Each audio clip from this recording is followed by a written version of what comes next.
Welcome to VLearn. This is session number 1 of data structures using C++. In this session, we are going to cover following topics: data structure, what is an array, operations on arrays, one-dimensional array, two-dimensional array, accessing error components, sparse array, and polynomials. First of all, what is a data structure?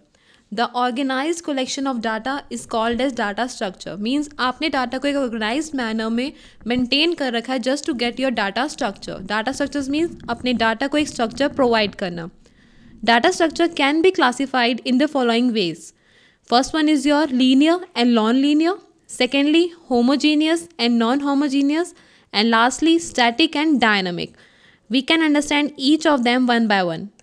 First is your linear and non-linear data structure. Linear means जो एक data items जो हमें data structure के अंदर डालने थे, मैंने उसे एक लीनियर ऑर्डर मीन्स एक सीक्वेंस के अंदर मेंटेन करके अरेंज कर दिया है. So this is the classification which is based on your arrangement of data items. Means कैसे आप अपने डाटा आइटम्स को अरेंज करते हैं. So in linear data structure, the data items are arranged in a linear sequence like your array. But on the other hand, when we talk about non-linear data structure, in this data items are not in a sequence. For an example, tree. Tree is a non-linear data structure because इसके अंदर एक sequence maintain नहीं होती बल्कि एक levels होते हैं कि आप एक लेवल मीन्स जो आपका पेरेंट नोड है उसके नीचे कितने चिल्ड्रंस हैं, अल्टीमेटली लीव्स हैं. मीन्स हर एक का एक एक लेवल है, एक सीक्वेंस नहीं है या फिर सारे एक लेवल पे मेंटेन नहीं है. This is your linear and non linear. Then is homogeneous and non homogeneous. Homogeneous data structure means all the elements are of same type like in your array. जितने भी एलिमेंट्स आपने अपने DS के अंदर store कर रखे हैं वो सारे के सारे डाटा आइटम्स आपके सेम टाइप के हैं. Means it can be of integer type, it can be of char any type, but सारे के सारे एलिमेंट्स एक ही टाइप के होने चाहिए तभी वो आपका होमोजीनियस डाटा स्ट्रक्चर बनता है. On the second hand we have non homogeneous data structure. Means elements may or may not be of same type. For an example, we store records in a structure. Structure is a common example of your non-homogeneous data structure. As in structure के अंदर आप एक element integer type का store कराते हैं, second element आपने character type का store करवाया, और ऐसा भी हो सकता है कि स्ट्रक्चर में दोनों ही एलिमेंट्स इंटीजर टाइप के हैं. So in homogeneous we have a flexibility to introduce data items of same or different types. Then third classification is static and dynamic. First of all, what is static data structure? Static structure are ones whose sizes and structures associated with memory locations are fixed at compile time. जब हम programme बनाते हैं और उसे execution के phase तक लेके जाते हैं, उन फेज़ के अंदर दो टाइम्स आते हैं. एक होता है आपका compile time and second you have your run time. Compile time वो वाला टाइम जो आपने प्रोग्राम को टाइप किया है और आपका फेज़ कंपाइल टाइम से मीन्स आपकी अभी एग्जीक्यूटेबल फाइल नहीं बनी है, जस्ट लिंकिंग फेज़ में ही आप हैं और प्रोग्राम की कंपाइलिंग हो रही है जस्ट टू चेक कि जो आपने इंक्लूड किया है क्या वो स्टैंडर्ड के अकॉर्डिंग है या नहीं. तो उस टाइम पे अगर आप कोई भी मेमोरी एलोकेट करवाते हैं अपने स्ट्रक्चर्स को तो वो आपके एक स्टैटिक स्ट्रक्चर्स बन जाते हैं जस्ट बिकॉज कि आपने कंपाइल टाइम में फिक्स कर दिया है कि इस डाटा स्ट्रक्चर को इतनी ही मेमोरी एलोकेट करनी है. But on the other hand we have dynamic. Dynamic means which can change. So dynamic structures are ones which expand or shrink as required during to the program execution and their associated memory location changes. Dynamic data structures वो होते हैं जिसके अंदर आप अपने size को increase और decrease कर सकते हैं रन टाइम में. That is your program execution phase. जब आप .exe फाइल पे वर्क करते हैं और आपको आउटपुट मिलता है उस टाइम पे भी आप अपने डाटा स्ट्रक्चर के साइज़ को इंक्रीज़ कर सकते हैं और डिक्रीज़ कर सकते हैं. सो दोनों compile time and run time उन बेसिस पे डिपेंड करता है कि आपके डाटा स्ट्रक्चर कौन से हैं. अगर आप कंपाइल टाइम में मेमोरी लोकेशन एलोकेट करवा रहे हैं that is your static, but if you are doing the same in program execution phase then you are dealing with the dynamic data structures. Now there are certain operations which can be performed on a data structures. Traversing means जितने भी data structures हम करेंगे उनको हमें देखना है तो हम उस ऑपरेशन को बोलते हैं traversing. Second operation is searching. Data structures में अपने एलिमेंट्स में से किसी एक एलिमेंट को सर्च करना that is your searching operation. Moreover, you can insert a new item in your data structure, so the operation is inserting. And जैसे कि आप insert कर सकते हैं, in the same way you can delete any data item. So we have an operation named deleting operation. Moreover, there are operations like your sorting operation. Sorting means to arrange your data items in a certain order, whether increasing or decreasing. And lastly, you have merging.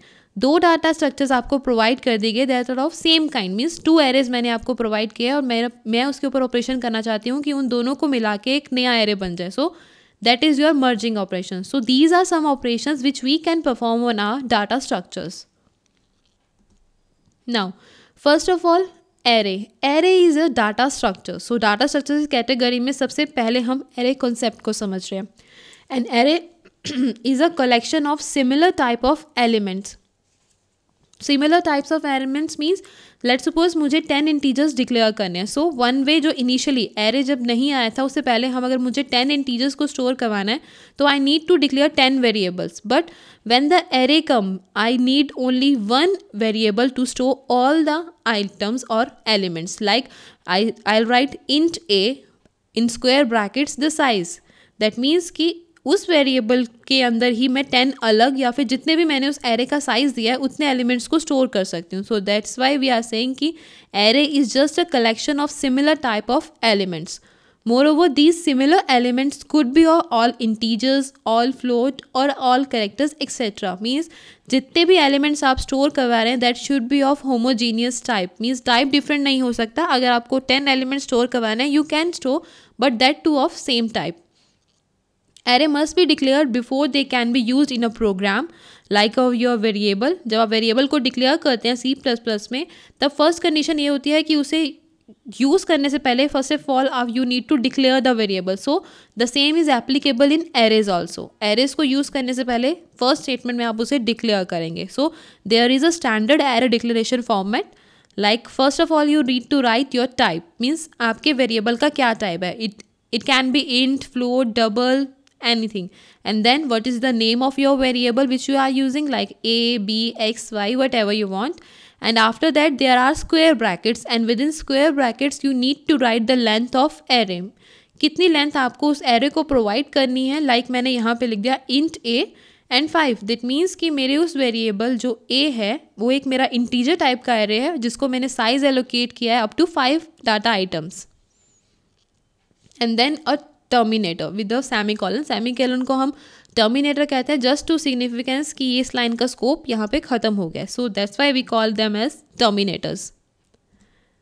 An array is a finite order set of homogeneous elements which are stored in adjacent cell in memory. That is, contiguous memory locations are sequentially allocated to array. जब आप 10 integers अलग अलग declare करते हैं तो memory में वो अलग अलग जाके ही स्टोर होते हैं. लाइक एक स्टोर हो गया मेमोरी एड्रेस 20 पे और दूसरा स्टोर हो गया मेमोरी एड्रेस 50 पे. बट अगर आपने उसका एक एरे बनाया है 10 एलिमेंट्स का तो वो 10 के 10 एलिमेंट्स एडजेसेंट सेल्स में ही स्टोर होंगे. Like starting will be from 20, 21, 22, 23 and so on up जितने आपके एलिमेंट्स हैं. Array size is always fixed and hence required a fixed number of memory locations. Array size जो आप फिक्स कर देते हैं लाइक आपने किसी भी टाइम पे फिक्स किया है, हो सकता है कि वो आपने स्टैटिक किया है या डायनामिक, मींस कंपाइल टाइम और रन टाइम. बट अगर एक बार ही आपने उसको एक साइज एलोकेट कर दिया तो दैट विल बी फिक्स्ड और उतनी नंबर्स आपने जितने एलोकेट किए हैं उतने नंबर की मेमोरी एलोकेशन उसे प्रोवाइड कर दी जाएगी. Arrays can be categorized in the following categories: 1 dimensional, 2 dimensional and multi dimensionals. Dimensionals means कि कितनी तरह से आप अपने एरेस को ट्रेवर्स कर सकते हैं. लाइक आपने सिर्फ एक सिंगल रो के अंदर ही डाटा स्टोर करवाना है, so that will be your 1 dimensional. हो सकता है कि रो में नहीं मल्टीपल रोज हैं उसके यूज़ करके आपने अपना डाटा स्टोर करवाया, then you can move to 1 dimensional to 2 dimensional or multi dimensional. This is an example of single dimensional array, or we can say at 1 dimensional array. In this, int is the type, a is the variable name, and then in the square bracket we give this length of the array that is about 5. जब भी आप array का size देते हैं 5 number, normally उसके साथ एक index या सबस्क्रिप्ट वैल्यू एसोसिएट होती है. Like in this we have 0, 1, 2, 3 and 4. In an all there are 5 elements but starting from 0 index to 4th index. So जो ये आपकी फिगर है वो ये आपको ये बता रही है कि आपने कंटिन्यूस मेमोरी के अंदर अपने एलिमेंट्स को स्टोर करवा रखा है, जिसका साइज 5 दे रखा है आपने। Now operations that you can perform on your array, like you can create an array, initialize an array। create an array means आपने just डिक्लेयर कर दिया है अपना एरे, अभी उसके अंदर कुछ वैल्यू स्टोर नहीं करवाई है। At the very moment you entered value in your array, you comes to initialise phase. Then you can sort an element, retrieve an element from the array। Moreover, you can insert or delete any element in the array, as array is a type of data structure। so जो operations आप data structures में perform कर सकते हैं वो सारे operations आप array में भी perform कर सकते हैं। like you can merge, search, delete, update, sort, whatever you want you can do। Moreover, you can print an array or display the array in the required format which you want। now memory representation of one dimensional array। First of all array बनाने से पहले ये देख लेते हैं कि हम memory जब उसे एलोकेट करते हैं तो वो कैसे एलोकेशंस करता है। In one dimensional the length of the array can be find out through the following methods. Like मुझे एरे की लेंथ फाइंड करनी है तो I need to write U B minus L B plus 1। U B is upper bound, L B is your lower bound, plus 1 like upper bound is 4 and lower bound is 0. So 4 minus 0 is 4, 4 plus 1 is 5. So we get the length of an array should be 5. So in this way we can find length of our one dimensional array. So मुझे अगर अपने इस one dimensional array को store करवाना है memory में तो memory में मुझे 5 का साइज इसे एलोकेट करना होगा। On the other hand, when we are dealing with 2 dimensional array, we have 2 methods like row measure order और column measure order। means हमने कॉलम वाइज सारे एलिमेंट्स को स्टोर किया है, पहले फर्स्ट कॉलम को, देन सेकंड, देन थर्ड। और हो सकता है कि रो मेजर किया है, मीन्स रो बाय रो, पहले फर्स्ट रो कंप्लीटली स्टोर करिए, then we go for second row and then store them. क्योंकि एरे के अंदर अगर आप स्टोरेज कर रहे हैं तो वो कॉन्टिग्यूस होगा, मीन्स सारे एलिमेंट्स एडजेसेंट सेल में ही होंगे। आप एलिमेंट्स को अपने डायमेंशनल एरे से कैसे उठाते हैं और मेमोरी में स्टोर करते हैं उस पर डिपेंड करता है कि कौन सा ऑर्डर आपने फॉलो किया है। Now first of all we understand what is the one dimensional arrays। visualizing a one dimensional array as a column of variables means जैसे आपके टेबल के अंदर कॉलम्स होते हैं सेम वैसे ही आपका ये वन डायमेंशनल है जिसके अंदर सिर्फ एक ही कॉलम है और उन कॉलम्स के अंदर आपने वेरिएबल्स को स्टोर करवा रखा है। अब एक ही कॉलम में अगर आपने सब कुछ स्टोर करवा रखा है तो कॉलम की हेडिंग सेम है। That means in the example you can see prices, prices is the column name. तो हम डिस्टिंग्विश कैसे करेंगे? डिस्टिंग्विश करने के लिए हम सबस्क्रिप्ट या फिर इंडेक्स यूज़ करते हैं। सबस्क्रिप्ट और index identifies each variables and it also indicates the variables position in the array and also start with 0। Means जो आपने एरे के अंदर फर्स्ट वेरिएबल स्टोर करवाया है वो आपकी 0 सबस्क्रिप्ट पे ही स्टोर होगा और इनकी वैल्यूज़ पे हम डिटरमाइन कर सकते हैं कि हमारे वेरिएबल की एरे में कौन सी पोजीशन है। Like in price 0, that means 0th element 0 position पे 34.55 element store है and this is your first element of the array and the last element is stored at index 3 and its value is 4.75, but these all are referred by a same name, that is prices, only the subscript that is differ. Now how to process a one dimensional array? There are some basic operations that are performed on one dimensional array like initialization, input data, output data stored in an array, find the largest and the smallest element। ये सारे वो operation हैं जो हम one dimensional array में perform कर सकते हैं। लाइक मैंने वन डायमेंशनल एरे डिक्लेयर किया, उसमें वैल्यू स्टोर करवाई एंड देन उस वैल्यू को आउटपुट करवा के स्क्रीन में उसका आउटपुट देखा। मोर ओवर उसमें से हमने कोई लार्जेस्ट वैल्यू पिक करी है या फिर smallest value. Each operation requires the ability to strap through the elements of the array. आपने एरे के अंदर एलिमेंट्स तो डाल दिए पर हर एक एलिमेंट तक अब जाएंगे कैसे? नॉर्मली पहले हम ए और बी लेते थे वेरिएबल C++ में, तो a is equal to 10, b is equal to 5। Then we know कि अगर मुझे 5 के साथ डील करना है तो मुझे b वेरिएबल लिखना है और 10 के साथ डील करना है, then I need to use a variable. But what if अगर मैं एरेज में डील कर रही हूँ, एरे में हर किसी का वेरिएबल का नाम सेम है, like in previous example we get name same, prices. So we can easily accomplish this by using loops. अब हम लूप्स को यूज़ करके अपने सबस्क्रिप्ट के बेसिस पे एरेज के एलिमेंट्स को ट्रेस करेंगे। Like this, in this we have a declaration of list array whose size is 100. Then I'll declare a variable whose type also integer and variable name is I. And this is your for loop through which each element of the array list starting at the first element. Like for I is equal to 0, terminator I less than 100, terminator I plus plus. And then you need to process list in brackets I. तो ये आपका 0th index से start होकर 99 index तक work करेगा और एक एक एरे के एलिमेंट को हम लूप्स की हेल्प से एक्सेस कर सकते हैं. If processing list requires input data into the list, then the statement in the line 2 takes the form of input statement. Like in C++, we use cin for the inputting the value.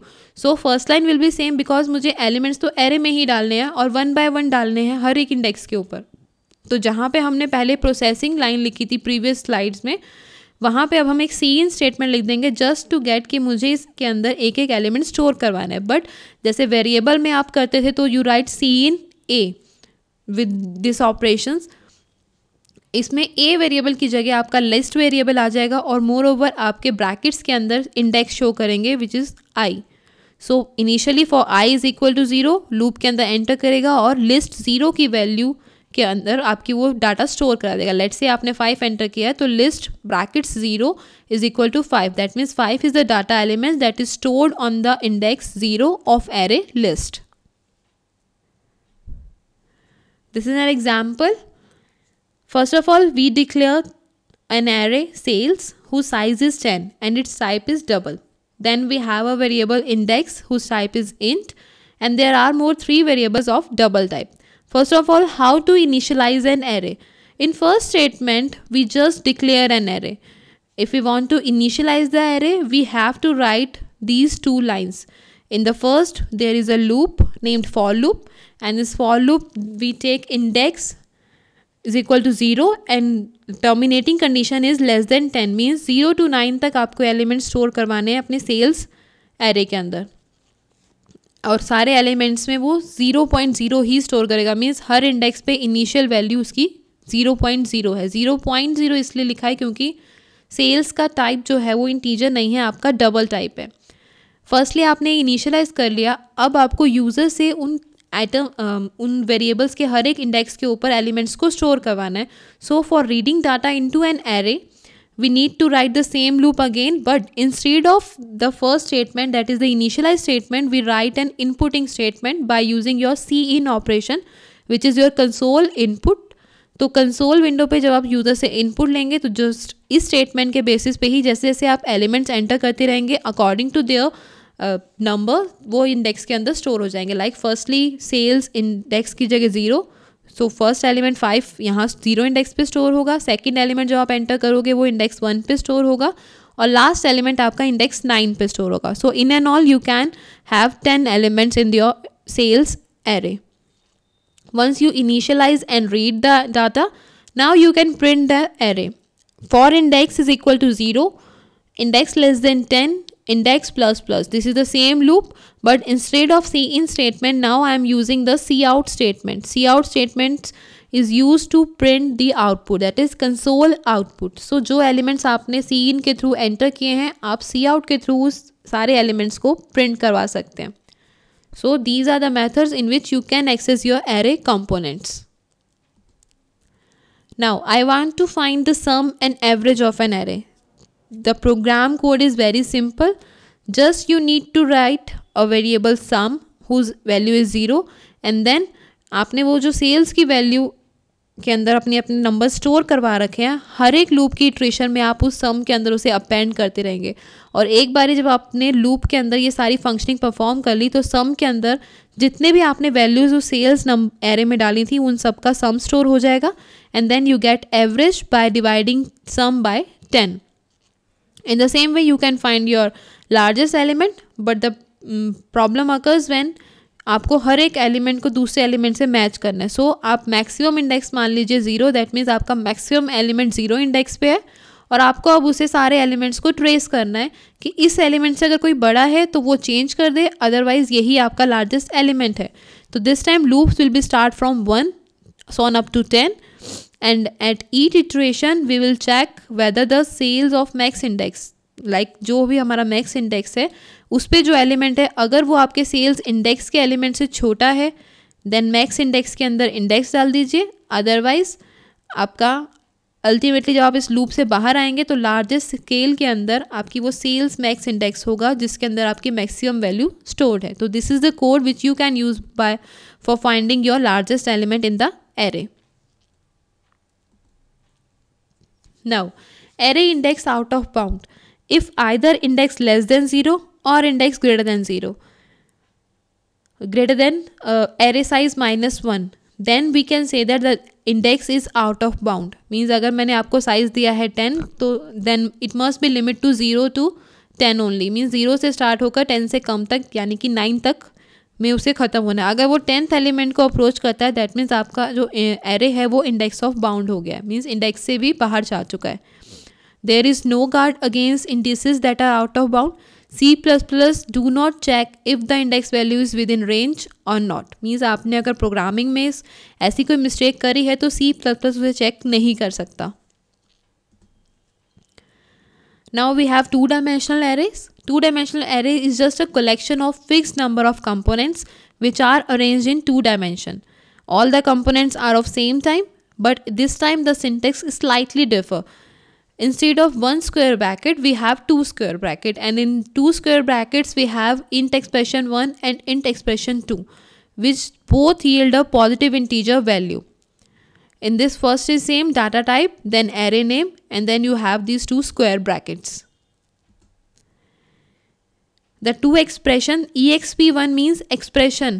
So int expression 1, int expression 2 specifies the total number of rows and columns respectively in your array. Like जैसे आपका maths में concept होता है matrices का या tables का, तो वो आपका टू डायमेंशनल कंसेप्ट है because in that you can deal in rows and columns. So in the same way इसके अंदर जो आपका ये हम इसे कह सकते हैं एक टेबल बना हुआ है जिसमें आपकी 3 रोज एंड 3 कॉलम है.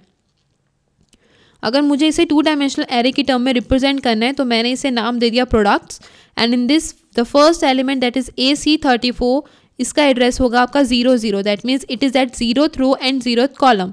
And if we are talking about white then it is at 2nd row and the 2nd column. Because in this the index starts from 0, like AC34 is 0 0, then quote is at 1 1 and white is at 2 2. So 2nd row, 2nd column.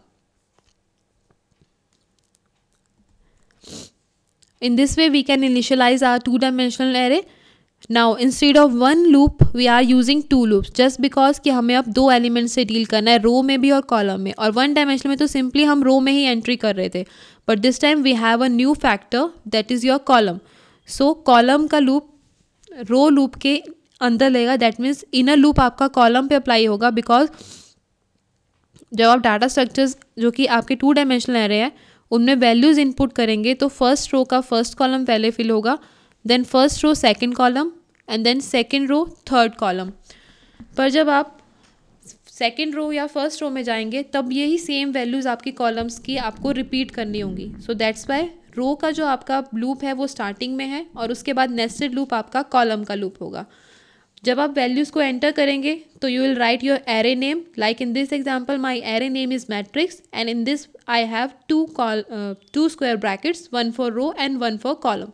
So initially matrix 0 0 is equal to 0, and the second time row value will be increment by row value will be same and column value will be increment by 1 because column value is less than equal to number of columns. Suppose I have total number of columns 2.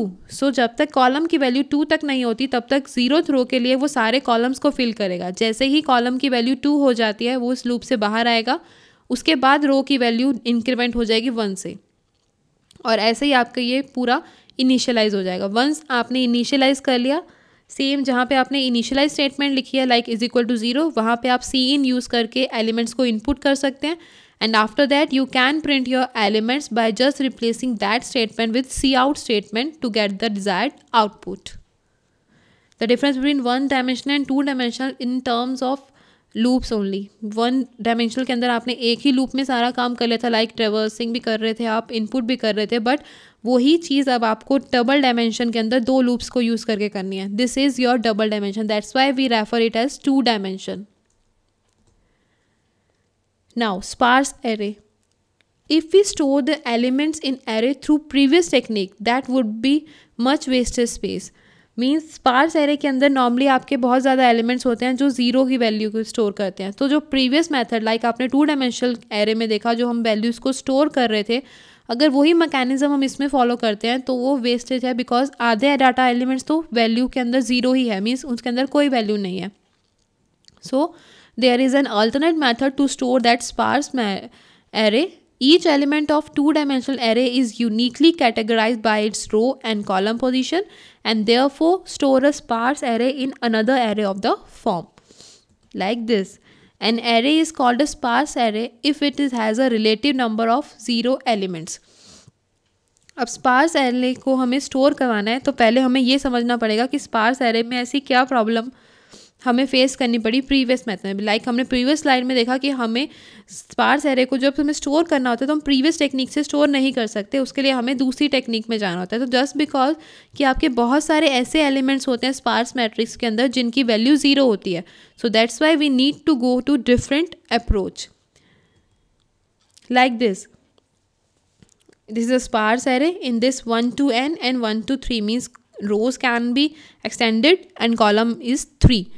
तो हर एक के अंदर हमने कुछ element store करें हैं like 1 2 2 3.